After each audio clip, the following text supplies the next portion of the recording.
Yeah, let the big dog hunt. One shining moment, Steve Kallas.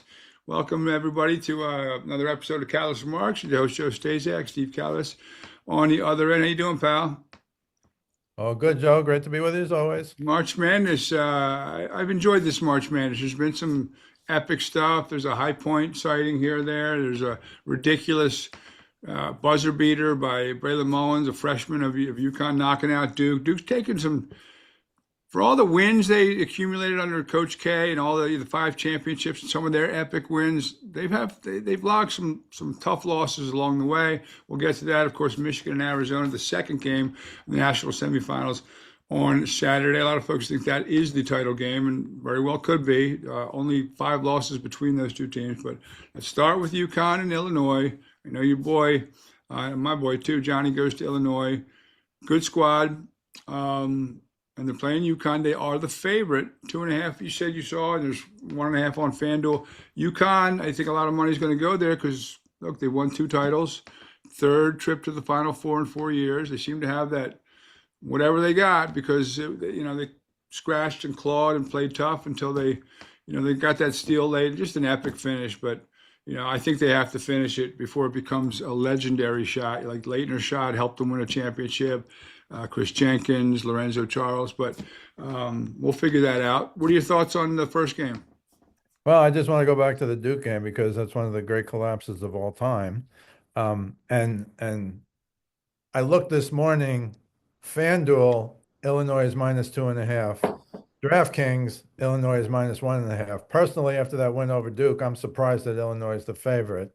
And a little surprised that Michigan's the favorite. We'll get into that later. But I just want to go back to the final play, which is, you talk about a shot for the ages, a miracle shot, blah, blah, blah. But everybody's tripping over themselves. Now, Alex Caravan, how long has he been in college, by the way, Joe? 9 years, maybe. No, but he's got two titles at Connecticut. And I think I think it was Jay Billis I heard say if UConn wins the Final Four, he'll have three titles and he'll be the only guy who wasn't on UCLA in the history of college basketball to have three titles. Wow. But here's what I don't understand. They were not shooting well from three. Caravan, though, had hit a three in either the 30 seconds before the final play or a minute before the final play. He hit a big three. And Mullins, as good as he is as a shooter in this game, he was 0 for 4. In fact, I don't know if Jay Billis saw this, but after the game when they interviewed Mullins, Mullins said, I just wanted to get it to a guy who just hit a three. That's why he passed it to He Caravan. passed it right away. Caravan said, "Oh, you And, take it." right. And the big boozer was coming to Caravan, but he could have got a shot off, but he threw it back to Mullen at the logo, and Mullen made it and got. But it just strikes me as they're talking about, oh, his experience, he knew what to do, and he gave it back to that guy. And meanwhile, that guy he gave it back to was thinking, let me get it to the guy who just made a They were three. both like, you shoot it, right. Right, And the because I'm 0 freshman, because I'm 0 for 4. But to his credit, he made a shot that'll be, it's in the Leitner turnaround shot, category. I still think nobody mentioned NC State and the NC State air ball with Jimmy Valvano oh, I'm running. doing a thing on that for the morning bump. It'll be on today No, but I'm just saying the NC State one was one to win the to win the championship. championship. And so this is great to get into the Final Four. Don't get me wrong. And the Leitner thing also. But look, it was a great play. It was a big collapse. You always need some help from the other team. And much as I like both of the boozers, they're both freshmen, right? Yeah. And much as I like them, and look, Caden, right? He was a man afterwards. I cost my team the season. I did this, I did that. Shire, the coach, has to come in and said, no one play wins a game, which of course is not true. If he holds the ball and gets fouled, if he throws it up in the air as high as he can throw it, I don't even think they get a shot off. What do you think happened there? Because the coach, I'm sure, told them, right? I mean, or they should they run those plays. Just hold on to the ball, and someone's going to foul you. What do you think? Was Or, that just a reaction? look, I don't just want to say he's a freshman, but he's a freshman. That's why I don't like. I mean, the one and And done schools, the destined, they're the best players sometimes, but they're also young and not as mature as like the upperclassmen. yeah, it wasn't incredible. I give him credit, and of course, the coach has to try and cover for him, and it's very sad because Duke is really, really good. But they had the turnover, they had a miracle shot. What are the chances of all of that happening? Slim to none, closer to none. But hey, Mullins made the shot, Caravan made the pass, Boozer made a bad play. Um, it's kind of sad, but I give him all the credit in the world for standing up and say, "Look, I made a bad play. I cost the It team." hurts. I mean, that hurts. And then the coach did what he has to do. But I don't like to hear people, oh, one play does not a game make. Well, in that situation, one play made the game. Yeah, Make a good play, you win. he's trying to take the heat off the kid. But yeah, you're right. Right, right, as most coaches would. I'm not saying it's wrong. I'm just saying one play often is the difference between victory and defeat. I So what don't do you mean think? in the second quarter. I Right. mean No, right, right, a right. buzzer. Well, Duke had a big collapse to Houston, I think, last year, and they had. I heard. Oh, I like him. He's a guard. He played for Duke. He's on ESPN in the mornings. He's talking about a 17-point collapse to Indiana that will still haunt him, and that was like 25 years ago. Like they have. Oh, I know who you mean. He got into that bad motorcycle accident. Yeah, he got in that bad motorcycle accident. He's Yeah. good. Ugh, He's a real good player, but right. they've accumulated some of their tough losses. They struggled against Siena. They were down 10 in the next game too. They played with fire a little bit, but they came out against UConn and really owned that first half. They're up 19 and 15 at the break. And then every time UConn would chip away, they get the lead back. Who do you credit or fault there more, UConn or Duke? I know it's a combination, but did Duke collapse or did UConn show why they're two-time champions? I think it's a combination. I think it's always a combination. If I had to lean one way or the other, I would say it's UConn because they just made some huge shots. That wasn't the only big shot they made. Caravan had just made one, as I said, maybe a minute before. But they do have experience. Caravan has the most experience. They look up to him. And they're a big time team. I got three of the final four, but I thought Michigan State was going to get in there. And of course, I'm a big Izzo fan. As you said last time, maybe what he won 25 years ago or something. Yeah, he won in 2000. I'm a big Izzo guy, but in this game, and it's partially because of my son, who's an assistant professor out there at the University of Illinois now. But uh, I think they have a big chance to win. I mean, they have look. Wagler, you know the story now. In November, I think it was Thanksgiving weekend, UConn beat Illinois by like 12 or 13 or something. But Wagler hardly played and Stojakovic was hurt, I think. And they have incredible guards. And Wagler, what he did when he came, it was coming out party. He had 46 points against Purdue at Purdue. That just like doesn't happen, Joe. And that was just the beginning. Now he's gone from a Mr. Nobody to a lottery pick. And so we're going to see how good he is. And again, listening to Jay Billis, who does know his stuff, he says that Wagler reminds him of Tyrese Halliburton. That is a gigantic statement, but he is real, real good. So I don't know. I think they have an advantage at guard. And I think they also have two 7-footers who can play. So I give them a big chance. But again, if you're looking at history, the history of the school, the history of the coach, they got a guy who was on both of those championship wins, Caravan. And normally I'd look at the experience, right? I'm kind of an experienced guy. And, somebody had to say Illinois is like 1-5 in the Final Four or whatever that stat is. I don't see how that stat means anything. And again, I think I saw both coaches interviewed and they both said, well, both teams are different than they were back in November, which is, isn't like a big deal statement. But now Illinois is healthy. I heard something maybe with one of the guards at UConn, maybe not be 100% or something. But Illinois is deep at guards. As I said, they got two 7-footers who can play. They bang the boards. They won against Iowa in the second half because they decided to go down low virtually every possession. And they either got a big man who could score or they got an open three towards the end. This was now. So I'm certainly leaning Illinois.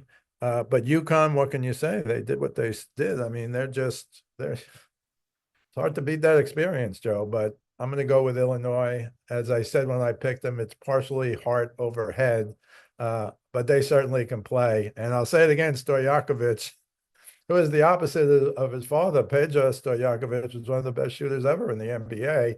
And this guy goes to the basket, no fear, tough, comes off the bench now, which he was starting at the beginning of the year, comes off the bench. And I think they said he was averaging like 15 a game in the tournament off the bench. He can go to the basket. He doesn't care who's guarding him. So I'm picking Illinois. I like Illinois. But again, whenever I think of UConn and Danny Hurley, who's come out as the number one Hurley in terms of coaching, right? His brother was struggling, whereas Arizona State, Arizona State. and his dad, of course, is a Hall of Fame high school coach who never left. Good for him. And I think they're at all the games. I know the dad was at all the games. So certainly UConn can win, Illinois can win. I personally think, and I know we'll talk about that after you talk, but Michigan, Arizona, the winner of that, right? And I picked Arizona to win it all. Um, so we'll see what happens. I have Michigan winning it all in a couple pools. I usually don't. I'm done by like halftime of the first Thursday usually. So, but I'm making a run with Michigan. They were in the championship game 8 years ago. 8 years ago already against Villanova. They got taken care of by Dante DiVincenzo in that game, but haven't won a title since 1998. Ramil Robinson hitting those two free throws to beat Yeah. Seton Hall, and Steve Fisher had taken over. The name escapes me for Bill Frieder, who ended up taking the Arizona State job right before the tournament began. They were like, "No."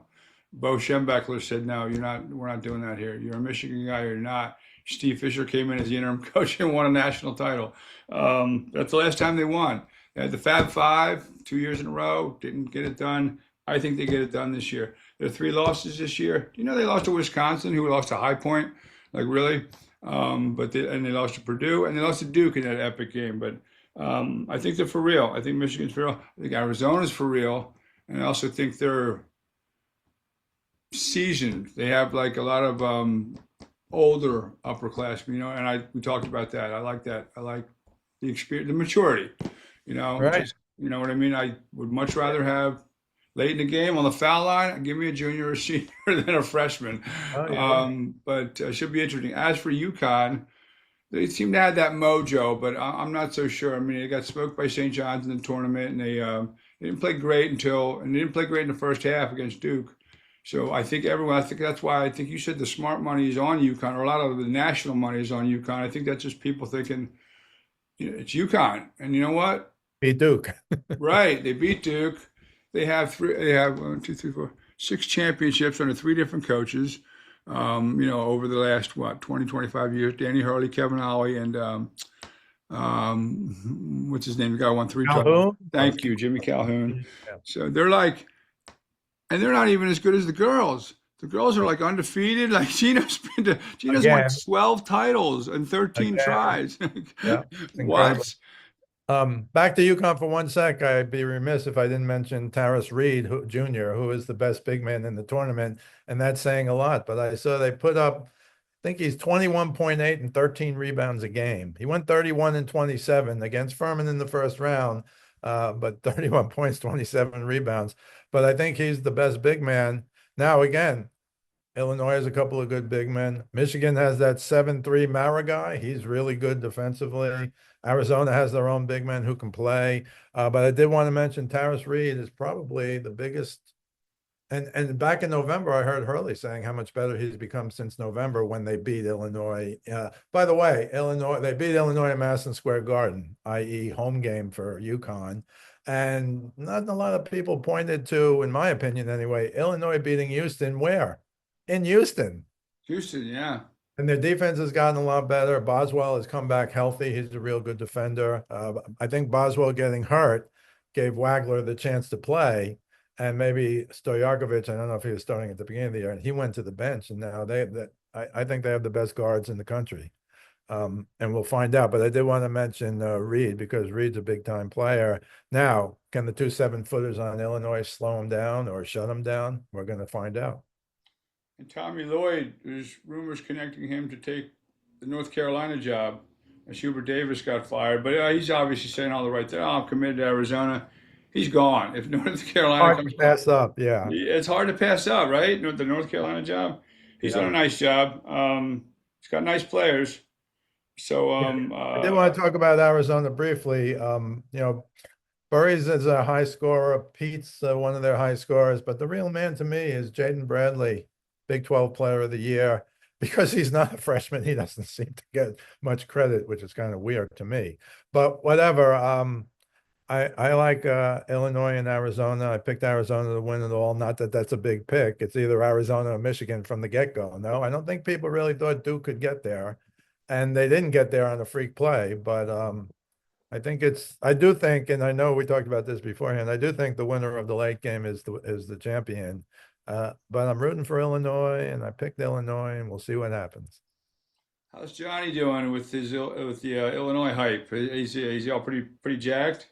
He says it's crazy out there. Is it But really? I'm sure. where that is, I mean, there's nothing really near Illinois. I think people go watch the Packers in Wisconsin. I didn't say that. Maybe they go Chicago Bears. That's about 175 miles away.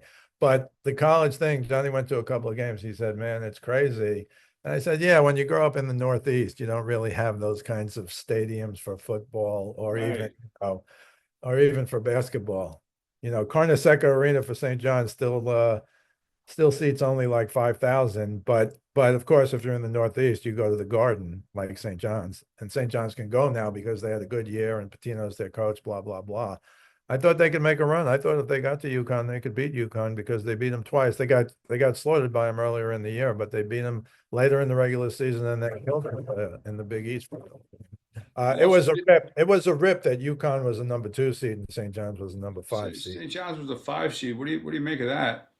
It was a ripoff. Maybe they don't like Patino. I don't know, but it was kind of obvious how good they were at the end. They had won, I don't know, 17 of 18 or whatever they did. But I don't know. I think some people don't like Rick Pitino. That would be my guess.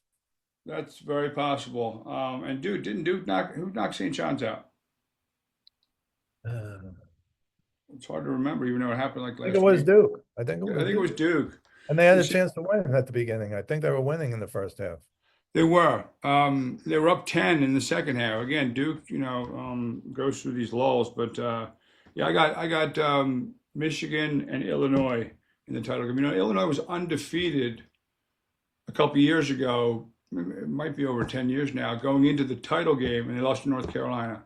That was the closest they've come to a title. That was like 10, 12 years ago. Yeah, and Michigan's best player is that Yaxel Wenderborg. Hmm. Last 3 games, he's shooting 60%, averaging a little over 25 points per game. So he's really the sleeper big who hasn't gotten the credit he deserves, I think. Again, you have not a crazy play, but you have a game like the UConn game. Uh, Guys can get left in the shuffle, but I think Wenderborg's a guy to watch in this Michigan-Arizona game. He could be the key. Could be the key. Going to be interesting. But again, I don't like getting sucked into that. This is going to be the title game, even though I think they are a level above UConn and Illinois in terms of teams. Arizona's really good. Michigan's really good. And I think that might tell you something that you hear a lot of the hype in the country is all over Arizona because of what they've done and how they've dominated. But Michigan's a favorite. That's one of those screwy lines. Be Those just careful. tag It's, lines. it's, it's a Joe Stajak line. Be careful of those Wolverines in the semifinal It game. fits in basketball too. I It didn't. does. It does. It's a little screwy. A little screwy. So, but good stuff. It'll be. It's been a fun tournament so far. Trying to think, has anything changed in terms of the one and dones? I mean, Kentucky. When's the last time Kentucky got to an Elite Eight? I mean, at least Duke gets to the Elite Eight with their one and dones. It's all about the And coaching to me, Joe. was The that? the recruiting. It's all about the recruiting to me. Mm-hmm. Hubert Davis couldn't quite recruit that much. It is what it is. But Patino's at 2 years, and then look at him now, that kind of stuff. And Hurley's one of the best coaches in the country, arguably the best coach in the country. If he Is wins he this is one, he one he's of the the best best coach. coaches or recruiters? Like good player. I mean, those two teams that he had, Hey, monsters. yeah, but he grew up with his dad, and he knows what's going No, I'm on. sure. Oh, I He's think an he's old good. timer. He's a young old timer. He is a young old timer. He's a little nuts. He's a little quirky. Like he'll get into it he's like that's a little Nick Sirianni and gets into it with the fans. But like the resurgence of him after being buried in the shadow of Bobby, it's pretty cool. Yep. And you don't hear from Bobby much anymore. I don't even know if he's still at Arizona State. But he was. He's trying to trying to do his thing. But that's a pretty. I mean that family is like basketball royalty. Every That's time I right. hear from somebody say Jersey City, I'm like, oh, the Hurleys. They're like, yeah, yeah, we know. That's And, right. the Hurleys. But good stuff, brother. All right, well, we shall see. Not much else to talk about, really. Nothing too exciting. Baseball's getting underway, and we'll get into more of that as we continue. But good stuff. You can catch Steve's stuff on his daily Facebook forum page. Speaking of sports with Steve Kallas, also this podcast on YouTube and all the audio outlets. And you can catch, if you want to follow me, I'm on Instagram at JoeStaszak4799 and on Twitter at JoeStaszak975. Great stuff, bud. We'll catch up, and we'll go over some football transactions or not coming up. We talked about Kirk Cousins is now a Raider, A.J. Brown still an Eagle, and a lot of stuff coming out about Jalen Hurts. Not so good. Interesting, but we'll catch up on that next time. I'm tracking down stories. Well, Always a pleasure, Joe. You Always too, a bud. pleasure. You too, pal. And we'll be texting during the games. Good luck to Johnny. I'll text him as well. And we'll talk to you, pal. Appreciate it, folks, and we'll catch you next time.